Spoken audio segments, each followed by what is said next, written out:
Alright, so it was an unusually warm day today. I got some paint drying outside, and I broke the transpocket out again. I set up two little fillet welds here we're gonna do with some 7014.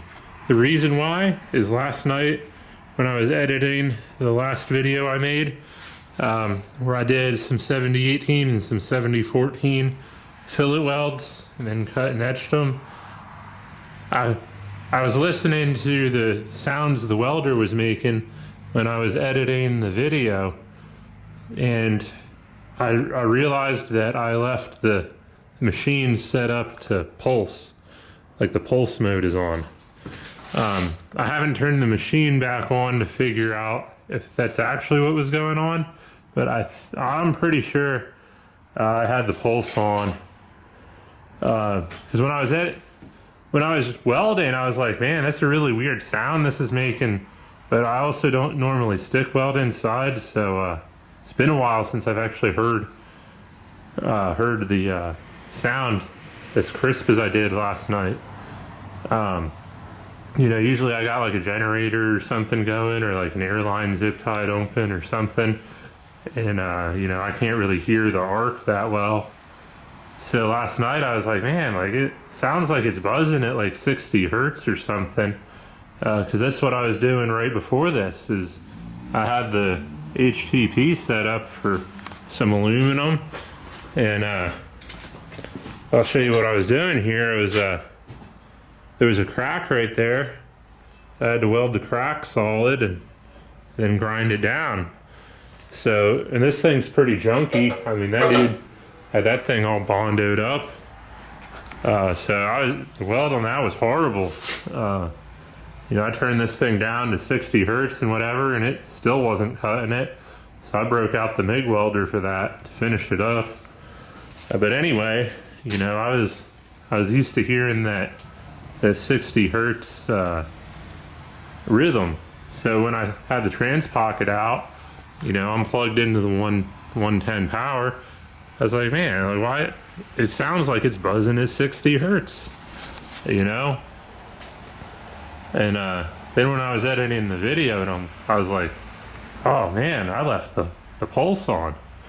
So I'm gonna redo the 7014, because when I was welding with 7014, my welds were garbage, absolute garbage. And I think what was happening is when you have a pulsed welder, what it does is, it was saying 120 output, so that's on the upside of the pulse. Then it'll come down to like, I don't know, probably somewhere around like 60 or 80 hertz for like a little bit, depending on how you set it. And then it'll go back up. So realistically, I mean, it's kind of like you were welding with like 90 amps or whatever. And the 7014, you really need the amperage to push that slag back. So I think what was going on is because it was pulsing, and because I didn't have enough amperage, it was allowing that slag to run out in front of me. So I'm going to turn this thing on and find out if that's what was happening.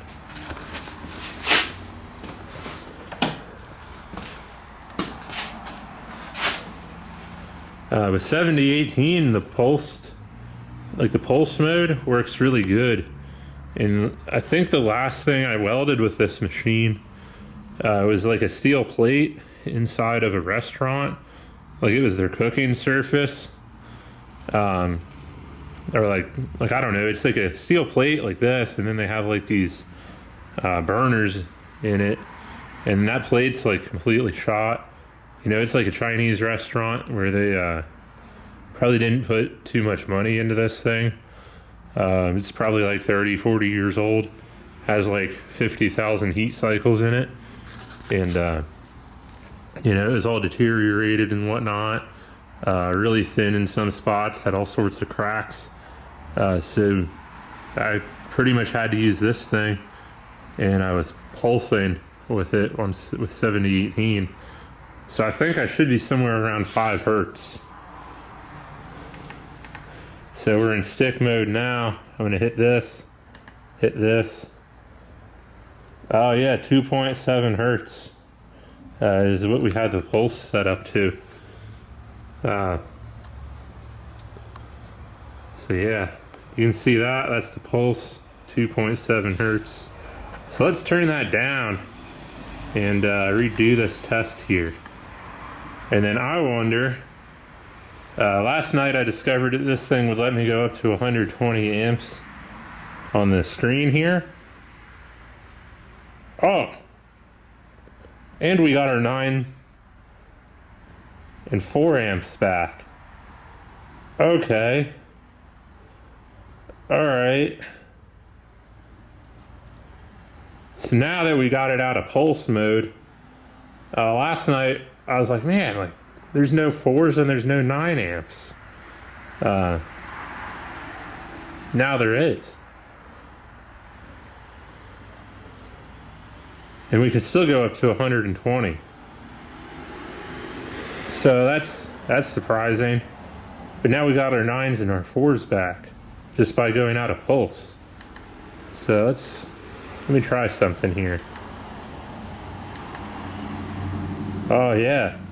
So that's how you tell real quick if you're if you got a pulse set up on the machine, is you won't have a 9 or a 4 amperage range. Like anything that ends in 9 or anything that ends in 4. So that's interesting. But now I'm curious. I'm gonna shut this thing off. I'm gonna plug the trans steel in.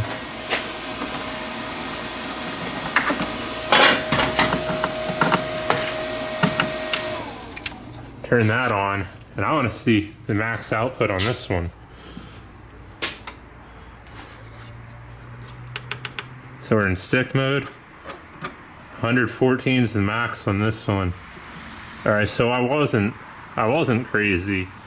It's the trans steel that the max output is 114 amps with stick mode. So this thing will give you about 6 more amps than the trans steel. So yeah, I thought I was crazy last night. I was like, man, there's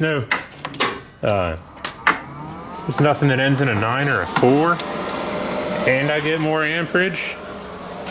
So yeah, I don't normally run 1/8 inch rod with this one plugged into 110, so that's why I was kind of baffled there.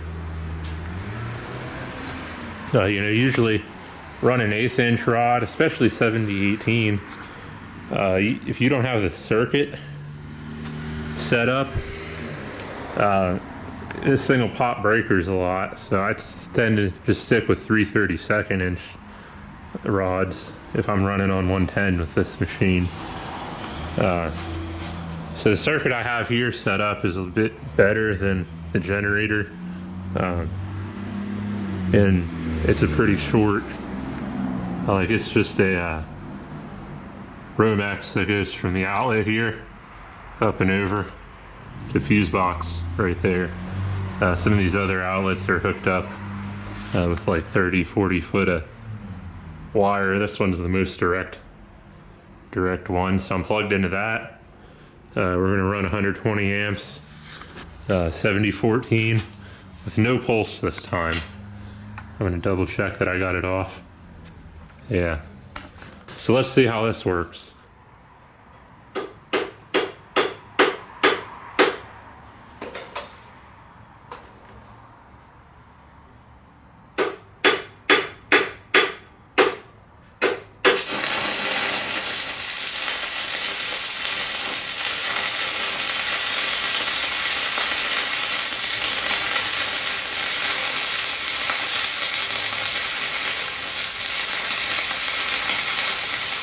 This is running so much better. Oh my God.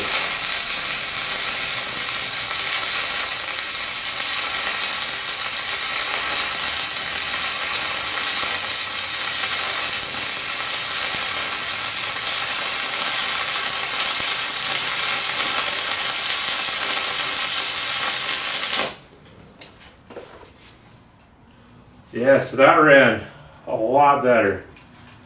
I'll chip the slag off of it and see what we got. That was actually working pretty good there, I think. That pulse definitely messes with the 70-14, I think.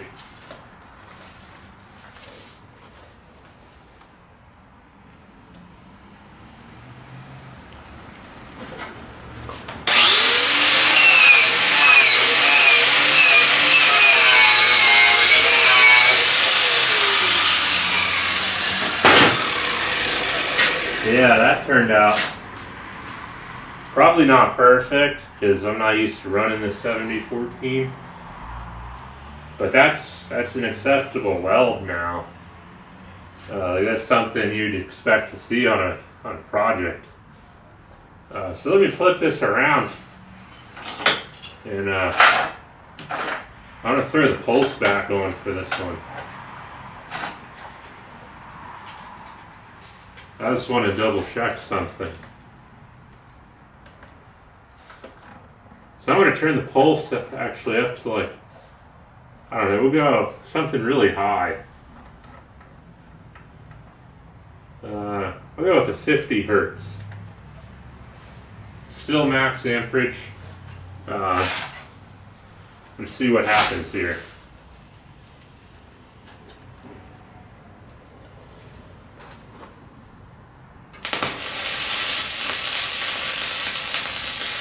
Yeah, that slag wants to jump out in front of me.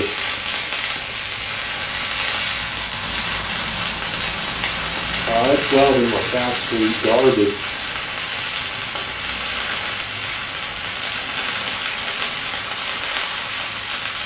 Now I'm in front of the slag again.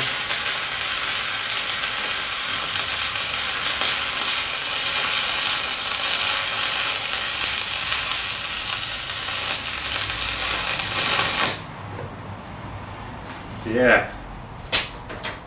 You cannot run pulse with 70-14, at least with as low amperage as I'm running it.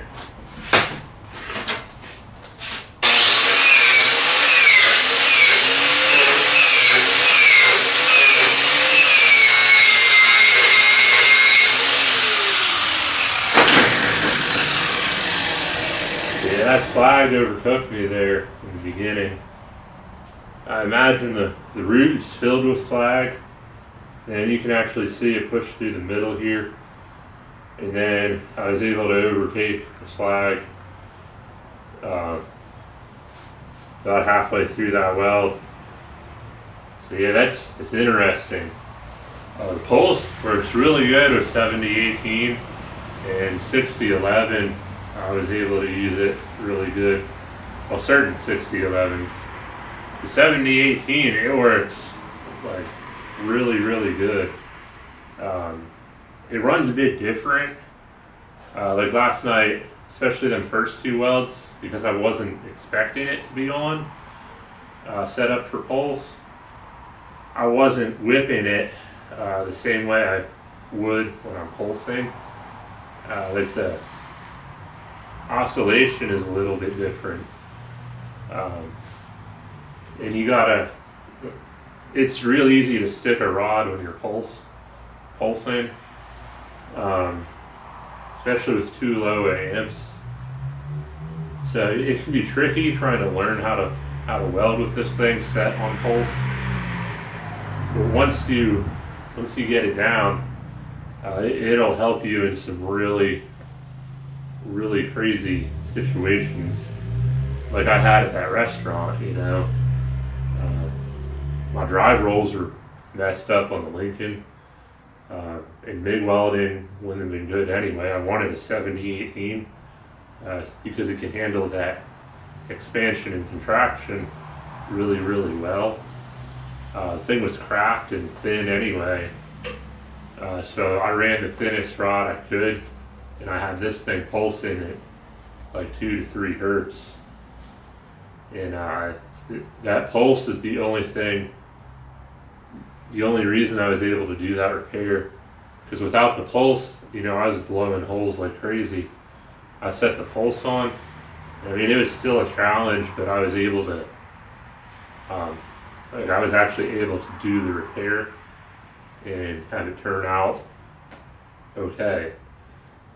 So then I shut the machine off. I must have not welded with this machine set up for stick for probably a good month or so, I guess, because it's been at least a month since I did that repair. I completely forgot this thing was turned on pulse. So yeah. So let's weld over some mill scale now. We turn the pulse back off.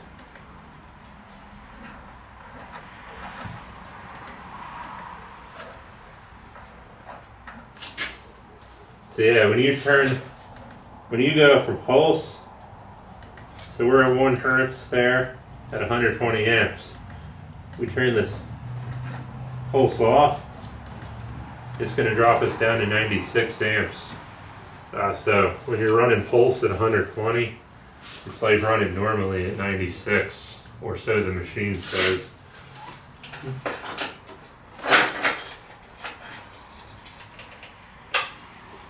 Which is not enough amps with an 1/8 inch 7014 to really overtake your slag, unless you're welding on something pretty thin, I think. So let's weld over some mill scale now.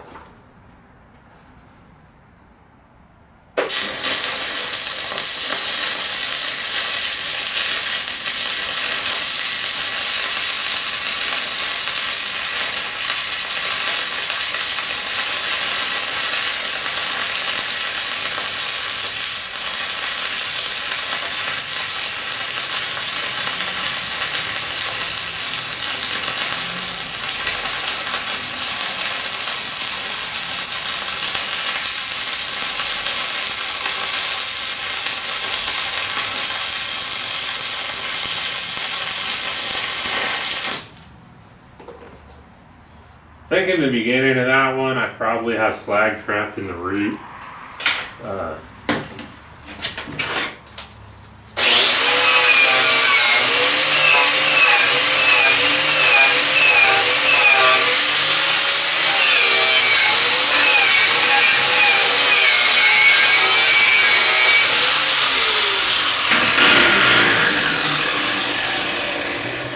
Yeah, I definitely got some slag stuck in that one.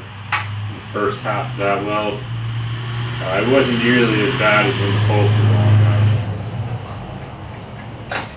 So I'm going to flip this around and try again. Again, I'm really not used to running 7014. I should be having like another 10 amps or so at least. So yeah, let's try this again.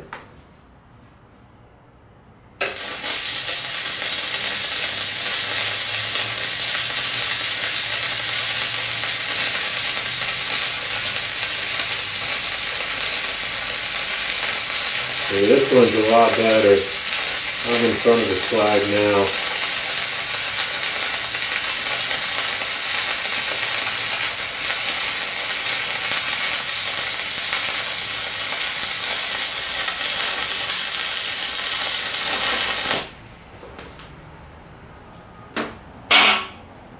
Yeah, that one came out a lot better. I might have some slag in like the first half inch or so. So I was kind of starting on attack. But that one came out way better.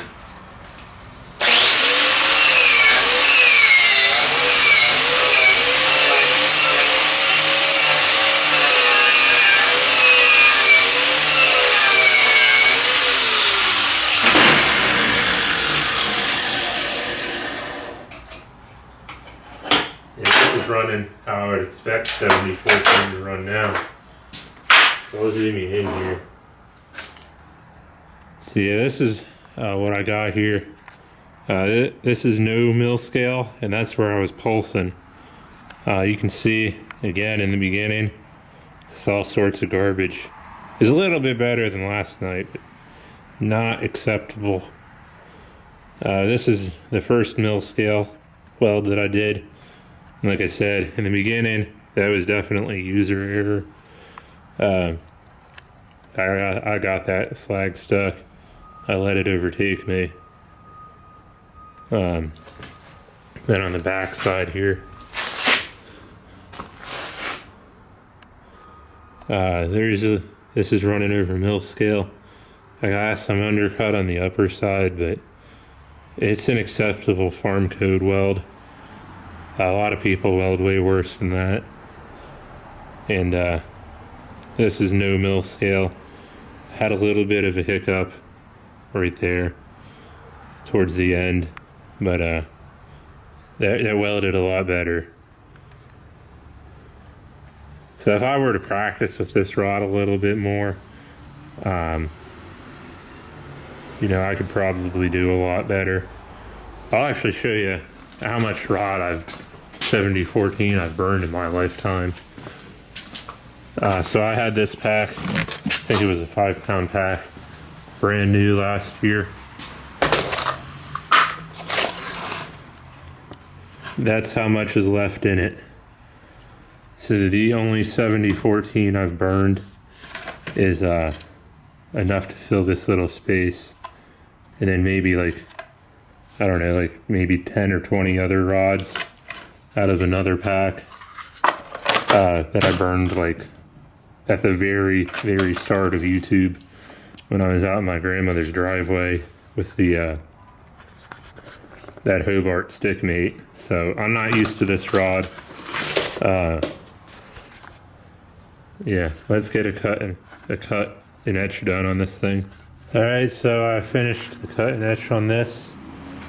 I got both plates together. This is the one with the mill scale that we ran over.